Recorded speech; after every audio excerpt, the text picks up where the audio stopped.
Salut à tous, comment allez-vous? Eh oui, encore en facecam. Ouais, y'a que ça en ce moment. C'est ouf, hein. Faites pas gaffe d'ailleurs derrière non plus au bordel et tout, c'est juste que là j'avais besoin de parler, j'ai mis ma cam et paf, on est parti. Donc cette vidéo, comme vous avez pu le voir dans le titre, c'est une vidéo information sur qu'est-ce qui se passe sur Dragon's Nest Studio, parce qu'on a beaucoup de trucs à dire. Beaucoup. Je vais commencer par faire un petit sommaire de cette vidéo. Donc en premier, nous allons parler du retard que le défi a pris et de pourquoi en fait, et de ce qui va se passer dans le futur au niveau du défi.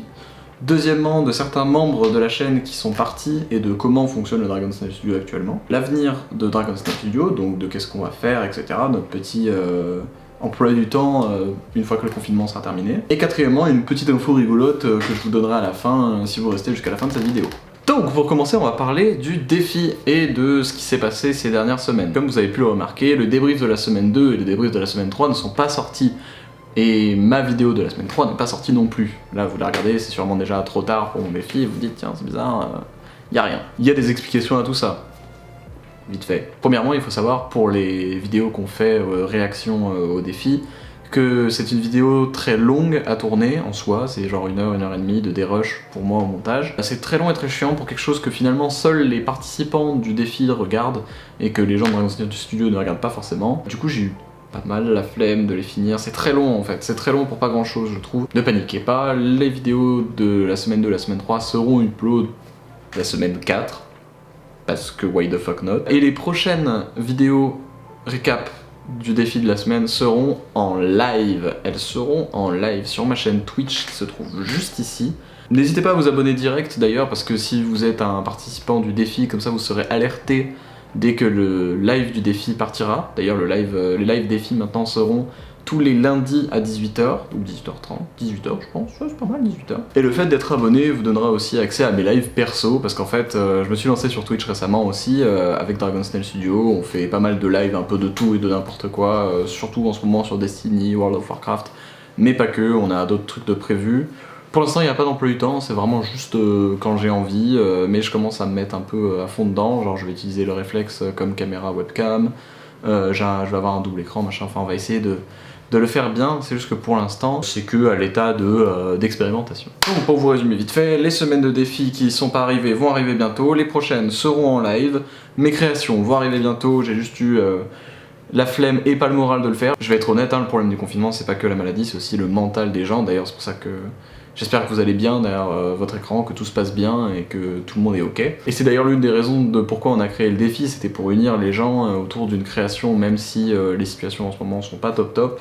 C'était genre histoire de garder un peu la motivation de créer. Bien évidemment, qui dit eu la flemme de faire ma vidéo de la semaine 3, il dit gage. Donc attendez-vous à avoir un gage rigolo qui arrive bientôt sur ma chaîne. À présent, je me gratte le nez. À présent, passons au deuxième sujet, qui est le départ de certains membres de Dragon's Nest Studio. Avant de dire quoi que ce soit, je voulais juste vous rassurer sur un truc, c'est pas une vidéo de drama en mode hashtag je quitte trash, quoi que ce soit, ça s'est passé dans le calme, ça s'est passé très bien. Y a rien à dire de spécial dessus, vraiment tout le monde va bien, vous inquiétez pas. À la base d'ailleurs, juste je rappelle les bases de Dragon's Nest Studio, c'est juste une bande de potes qui kiffent l'audiovisuel et qui créent ensemble. C'est juste ça, hein. On se traite pas de pro ni de semi-pro, on est juste des amateurs, on le sait très bien. Et on kiffe faire notre taf de notre côté sans forcément avoir des restrictions de pro, des emplois du temps, se mettre forcément à fond. Non, c'est pour ça que voilà, il n'y a pas de drama à avoir là-dessus. Ces deux membres sont Blake et Nana, que vous avez pu voir au long des aventures de Dragon's Nest Studio. Elles ont décidé d'arrêter et de faire leur projet perso à côté, donc j'en parlerai sûrement dans une autre vidéo. Une fois qu'elles auront commencé. Je leur souhaite d'ailleurs que de la réussite et qu'elles s'éclatent un max, comme nous on s'est éclaté. Au jour d'aujourd'hui, nous sommes 5 membres actifs de Dragon's Nest Studio. Il y a Okuro, Jack de Jack Crisis, Phantom, Ariel Elf et moi-même. Mais il faut savoir que nous 5 ne sommes pas les seuls à bosser sur Dragon's Nest Studio. Comme vous avez pu le remarquer, on a aussi d'autres personnes qui viennent nous aider sur Dragon's Nest Studio, que je ne remercierai jamais assez d'ailleurs. Par exemple, en ce moment, celle que vous devez voir beaucoup, c'est Livre des livres, donc Conora dans Jack Crisis, qui nous aide pas mal en faisant le rôle de Conora, et aussi en faisant le défi, etc. Elle gravite un peu autour de Dragon's Nest Studio, mais n'en est pas une membre. Pas pour le moment, du moins. Il y a aussi Kylian Nebu, qui nous a pas mal aidé au niveau des FX de certains épisodes, notamment sur Venom, où il m'avait aidé à faire les yeux, ou sur d'autres scènes où je savais pas comment faire certains trucs, certains FX, que je lui avais demandé des conseils, etc. Très gentil de sa part. Ou encore Shiro qui nous a aidé pour la bannière de Dragon's Cave, qui pareil fait des dessins juste sublimes, n'hésitez pas à aller la suivre sur Instagram. Résumé, bon parce qu'à chaque fois je m'étale et je parle beaucoup, 2 membres sont partis, Blake et Nana, elles vont faire leur projet perso dont je vais vous parler un autre jour. On est 5 membres dans Dragon's Snail Studio, c'est Fantôme, Jack, Okuro, Aria et moi-même. Et maintenant on peut enfin passer au 3e sujet, qui est l'avenir de Dragon's Snail Studio. Comme vous avez pu le voir depuis l'épisode 7, il y a plus grand chose en termes de court-métrage depuis ce moment-là. Donc ça va faire bientôt 1 an. Oui, bon, vous avez pu remarquer au niveau des courts-métrages, il y a minimum 6 mois, 1 an entre tout et rien. Bon là, la grosse raison, c'est le Covid, mais forcément, dès qu'on atteint les moments où il fait froid, genre novembre jusqu'à février, c'est vrai qu'on tourne jamais. Genre, on va être clair, on tourne jamais à ce moment-là. On a prévu, une fois que le Covid sera terminé, une fois qu'on pourra sortir, de se remettre à fond à tourner. Parce qu'en fait, il se trouve que notre cher Macron a dit quelque chose d'assez intéressant, c'est que ceux qui sont en études sup ne retourneront pas physiquement à l'école. Alors, pour certaines personnes, ça fait chier, pour moi, je préfère faire les cours à distance, surtout parce que pour moi, ça se passe. Étant donné que j'ai plus énormément de cours et que les membres de Dragon's Snail Studio non plus, on pourra sûrement se mettre à tourner pendant les semaines comme si on était en vacances à partir de fin mai, début juin, suivant quand est-ce que le confinement sera terminé. Du coup, il est fort probable que vous voyez l'épisode 8 de Jack Reese arriver vers la fin de ses vacances. Ça va être un gros épisode, on n'a rien fait dessus pour l'instant, c'est-à-dire qu'il est écrit et tout va bien, mais il n'y a rien de tourné et on va se balancer dès que le confinement sera terminé. J'espère qu'il vous plaira cet épisode, c'est vraiment l'un de mes épisodes préférés, enfin franchement en termes d'écriture je me suis éclaté dessus, donc j'espère qu'il vous plaira aussi. Et ensuite il y aura sûrement 1 ou 2 autres courts-métrages pendant les vacances, parce qu'il y en a 2-3 qui traînent, qui sont écrits, qui sont pas très loin à tourner, et qu'on aimerait bien tourner aussi. And so now we talk about the next topic, the final topic of this video, which is, if you haven't figured it out, English!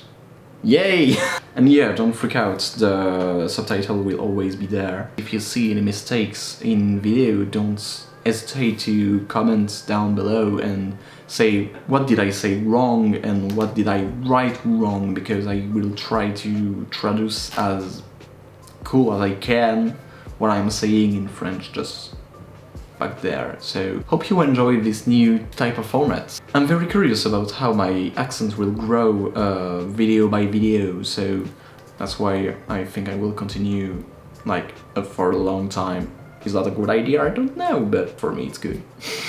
Well, this video is finished. I hope you enjoyed it. The next couple of months will be full of video about the Deathy. Love to speak French with English accent. It's like Le Pen. Well, hope you enjoyed it. Leave a comment down below. Don't forget to subscribe to my channel and to my Twitch channel if you want to see me live. Many of the live will be in French, don't worry, but I will try to do some in English, because why the fuck not? And hope you're well, and see you next time. The subtitle in French will always be there for you French non-bilingually people. Oh, c'est grave. Oh putain, on dirait le genre je me la pète bilan qui est là en mode si vous comprenez pas c'est votre faute en fait, je vais peut-être les enlever.